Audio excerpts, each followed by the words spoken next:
Have you ever wondered how your gas furnace works? It's a hot topic, so let's take a look.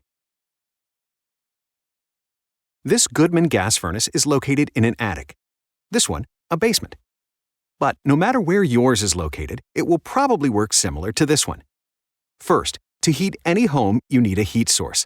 And for a gas furnace, like this one, that source is natural gas or propane. If that sounded obvious, then you'll love what happens next. When heat is needed, valves release gas to be ignited by an igniter.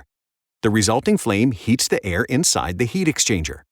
A blower moves air over the heat exchanger and into your home's ductwork. And just like that, your house is as warm and cozy as the temperature you set on your thermostat. Some gas furnaces, such as multi-stage or modulating systems, offer additional energy-efficient performance.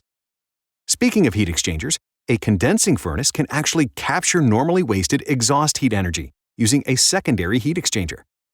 And that's pretty much everything you need to know. Thank goodness for Goodman.